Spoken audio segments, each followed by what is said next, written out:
बिस्मिल्लाहिर्रहमानिर्रहीम। शुरू अल्लाह के नाम से जो बड़ा मेहरबान नहायत रहम करने वाला है। अस्सलाम वालेकुम रहमतुल्लाहि व बरकातहू। उम्मीद है कि आप लोग ईमान और सेहत की बेहतर हालत में होंगे। तमाम बहन भाई प्यार से दुरूद पाक पढ़ लें। मोहतरम नाज़रीन कराम, फजर की नमाज के बाद आप लोग ये हाथ की उंगलियों पर छोटा सा वजीफ़ा कर लें। इससे आप लोगों को अल्लाह ताला की फ़ौरन मदद भी मिलेगी और जब मोहब्बत और इज़्ज़त भी दोनों ही मिलेगी। छोटा सा अमल करने से आप कि अल्लाह ताला की जब भी जैसे ही आप लोग ये अमल मुकम्मल करेंगे उसके बाद अल्लाह की फ़ौरन मदद आपको मिलेगी। आपके किसी मदद का वजीफ़ा है, किसी भी तरह की मदद का वजीफ़ा है, मुश्किल से निजात का मुसीबत से निजात का वजीफ़ा है। अगर आपको कोई मुश्किल पेश आ रही है और काम आपके बन नहीं रहे, रुके हुए हैं, मुसीबत कोई ना कोई मुसीबत पे मुसीबत आ रही है, तो ये अमल कर लें। इंशाअल्लाह इस अमल के बाद आप लोगों को अल्लाह ताला की फ़ौरन मदद पहुंचेगी और आप उस मुश्किल से भी निकलेंगे और आपको किसी तरह की भी परेशानी का सामना नहीं करना पड़ेगा। बहुत ही आसान वजीफ़ा बताऊंगी, आप लोग फजर की नमाज के बाद इसको पढ़ लीजिएगा। हाथ की उंगलियों पर छोटा सा अमल है जो आपकी तमाम मुश्किलात को ख़त्म कर सकता है, आपकी तमाम परेशानियों को दूर कर सकता है। उसके अलावा नाज़रीन कराम, अल्लाह ताला की मदद आप लोगों को इस तरह से मिलेगी और आप उस मुश्किल और उस मुसीबत से इस तरह से निकलेंगे जैसे मक्खन में से बाहर, और आपको पता भी नहीं चलेगा। अल्लाह ताला की ऐसी आप लोगों को मदद पहुंचेगी, गैबी मदद समझ लें कि अल्लाह ताला कोई ना कोई ऐसे असबाब पैदा कर देंगे कि आप उस मुश्किल से भी निकलेंगे, मुसीबत से भी निकलेंगे और जो मसले आपके हल नहीं हो रहे, अल्लाह ने चाहा तो इंशाअल्लाह ताला वो भी हल हो जाए। समझ लें कि ये अल्लाह ताला की फ़ौरन गैबी मदद का वजीफ़ा है जो आप लोग करेंगे। बहुत से आजकल जिस तरह के हालात हो गए हैं पाकिस्तान में, जब पूरी दुनिया में हर बंदा कोई ना कोई मुश्किल में है, कोई ना किसी प्रॉब्लम में है, किसी ना किसी परेशानी में है, कोई बीमार हाल है, कोई तंदुरुस्त हो के भी परेशान है, कोई अपने घर की तंग दस्तियों को लेकर परेशान है, कोई अपने कहते हैं कि गुर्बत से तंग है, कोई बच्चों की शादियों को लेकर परेशान है। तो हर बंदा किसी ना किसी मुश्किल में है। अगर मेरी बहनें चाहती हैं कि उनके घर से तंग दस्तियाँ दूर हो, उनकी मुश्किलात दूर हों, उनकी परेशानियाँ दूर हो, तो ये अमल जब भी आपको कोई मुश्किल पेश आए और आपको लगे कि अब इस मुश्किल से मुझसे नहीं निकला जाएगा, जब ये मुश्किल पे मुश्किल पड़ रही है, तो फ़ौरन ये अमल कर लें। यकीन कीजिएगा अल्लाह ताला आप लोगों के गैब से अब ऐसे असबाब पैदा करेंगे, आप उस मुश्किल से निकलेंगे भी और आपका मसला भी हल हो जाएगा। अमल मैं आप लोगों को बता देती हूँ आप लोगों ने करना क्या है। फजर की नमाज के बाद आप लोगों ने क्या करना है, सबसे पहले जब नमाज अदा कर लेनी है उसके बाद वहीं बैठ के आप लोगों ने दुरूद इब्राहिम पढ़ना है 7 बार, 3 बार, 7 बार या 11 बार या 14 बार। दुरूद इब्राहिम पढ़ने के बाद फिर आप लोगों ने एक बार सूरह फातिहा को इस तरह से पढ़ लेना है। वजीफ़े को अच्छी तरह से समझ लें किस तरह से करना है, नोट कर लें कापी पे, उसी तरीके से कीजिएगा। फिर देखिएगा अल्लाह ताला आपके तमाम रुके हुए काम को चालू कर देगा, आपकी तमाम मुसीबतों को दूर कर देगा, परेशानियों को दूर कर देगा। नमाज फ़जर अदा करने के बाद आप लोगों ने वहीं पे बैठ के वहीं मसल्ले पर बैठ के दुरूद इब्राहिम पढ़ना है। कितना पढ़ना है, 3 बार, 7 बार या 11 बार या जितनी बार आप पढ़ना चाहें पढ़ सकते हैं, लेकिन पढ़ना आप लोगों ने दुरूद इब्राहिम ही है। फिर उसके बाद सूरह फातिहा को आप लोगों ने इस तरीके से पढ़ना है जिस तरह से मैं बताऊँगी। सूरह फातिहा आप लोगों ने जब शुरू करनी है अल्हम्दुलिल्लाह रब्बुल आलमीन, जब रब्बुल आलमीन पर पहुँचना है तो इस लफ्ज़ को आप लोगों ने 3 बार अदा करना है। 3 बार अदा करने के बाद फिर आप लोगों ने सूरत को मुकम्मल कर लेना है। उसके बाद फिर उतनी बार आप लोगों ने दुरूद पाक पढ़ना जितना आप लोगों ने शुरू में पढ़ा था। ये अमल करने के बाद आपने जिस मकसद के लिए भी अमल करेंगे उसकी नीयत करके कीजिएगा कि या अल्लाह मेरी ये मुश्किल है, मुझे इस मुश्किल से निकाल दे, परेशानी से, तेरी रज़ा के लिए ये अमल वजीफ़ा कर रही हूँ। अल्लाह तेरी मदद के बगैर मैं इस मुश्किल से नहीं निकल सकती है। अल्लाह तू ही सबका मददगार है, तू ही सबका साजगार है, तू ही सबकी मुश्किलों को दूर करने वाला है। आप लोगों ने नीयत, अपने मकसद की नीयत करके ये अमल करना है।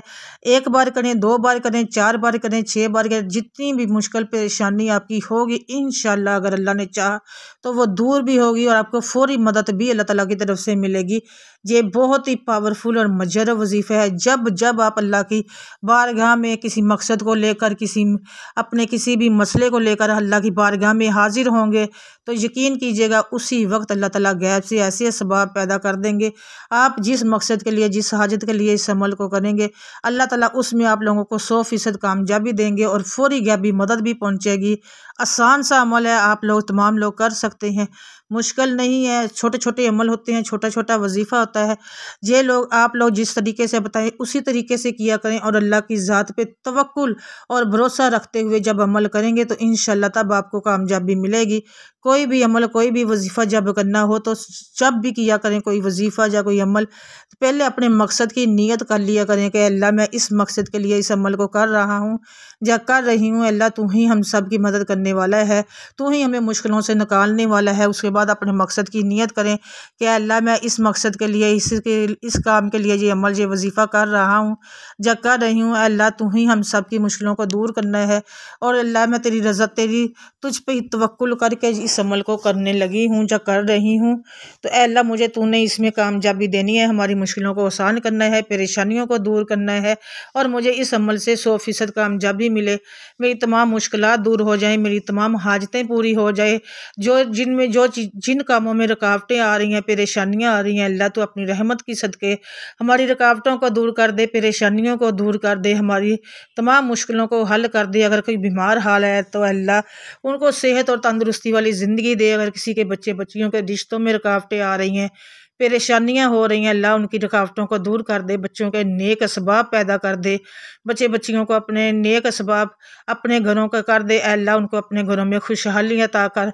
अल्लाह अगर कोई मेरी बहन अपने रिज़्क़ के लिए कर रही है तो उसको उसमें कामयाबी देगे और उसकी अगर कोई गुर्बत दूर करने के लिए, तंग दस्ती दूर करने के लिए ये अमल, ये वजीफ़ा करना चाहे तो वो भी कर सकती है। इंशाल्लाह गुर्बत भी दूर होगी, तंग दस्ती भी दूर होगी, उसमें कामयाबी भी मिलेगी। और नाज़रीन करम, जब जब आपको कोई मसला दरपेश हो, कोई मुश्किल पेश हो, कोई हाजत रवाई हो, आपको लगता है कि मेरा ये मकसद, मेरा मसला ये जल्दी पूरा हल नहीं होगा या ये अल्लाह ही इसको हल करे, तो आप लोग ये अमल कर लें और उसके बाद अल्लाह पे छोड़ दें। फिर देखिएगा अल्लाह ताला किस तरह से असबाब बनाएंगे। अल्लाह ताला गैब से आप लोगों के गैब से मदद बनाएंगे, गैब से वसीले बना देंगे और आपका वो काम चुटकियों में हो जाएगा इंशाअल्लाह ताला। जब आप अल्लाह की ज़ात पे भरोसा रख के अल्लाह की ज़ात पे छोड़ देते हैं ना, तो फिर अल्लाह ताला कोई ना कोई असबाब ज़रूर पैदा कर देते हैं, किसी न किसी को उस मसले के हल के लिए वसीला बना देते हैं और वो मसला चुटकियों में हल हो जाता है। आप भी बेशक आपका एक मसला हल हो तो दूसरे मसले के लिए भी, किसी भी मकसद के लिए अपने मकसद की नीयत करें और ये अमल कर लें। और जब आप ये सूरत फातिहा पढ़ेंगे उसके बाद एक तस्बीह आप लोगों ने या वदूदू या अजीज़ु, इसकी एक तस्बीह ज़रूर करनी है। अमल मैं एक बार और आप लोगों को बता देती हूँ, आप लोगों ने करना क्या है। नमाज फजर अदा करने के बाद आप लोगों ने क्या करना है, वहीं पर बैठ के मसल्ले पे दुआ मांगने से पहले मसल्ले पे बैठे बैठे आप लोगों ने दुरूद इब्राहीम पढ़ना है। तो 3 बार पढ़ लें, 7 बार पढ़ लें या 11 बार पढ़ें। फिर उसके बाद सूरह फातिहा आप लोगों ने इस तरह से पढ़नी है, सुबह अल्हम्दुलिल्लाह रब्बिल आलमीन। जब रब्बुल आलमीन पर पहुंचना है तो आपने रब्बुल आलमीन को 3 मरतबा कहना है।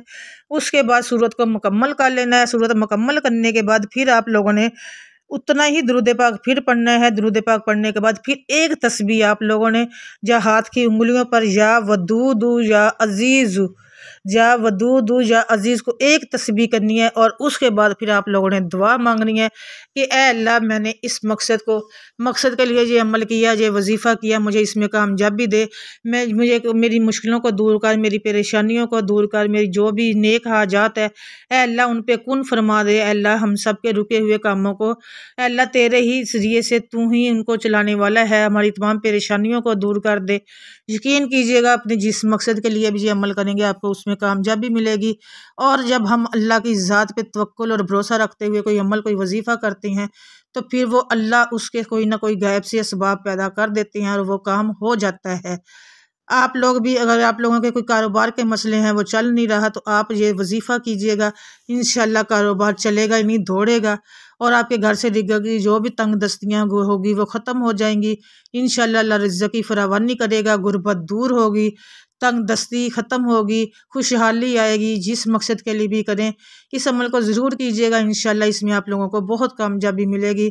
सदका जारिया की नीयत से, कहते हैं कि अच्छी बात फैलाना भी सदका जारिया है, तो आप लोगों ने सदका जारिया की नीयत से इस वीडियो को आगे शेयर ज़रूर करना है और वीडियो को लाइक करना है। अगर चैनल पर पहली बार आए हैं तो सब्सक्राइब ज़रूर कीजिएगा। दुआ में याद रखिएगा। इंशाल्लाह दोबारा से आपसे मिलूंगी एक और वीडियो के साथ, बशर्ते ज़िंदगी तब तक के लिए। अल्लाह हाफिज़। जज़ाकल्लाह खैरुन कसीर।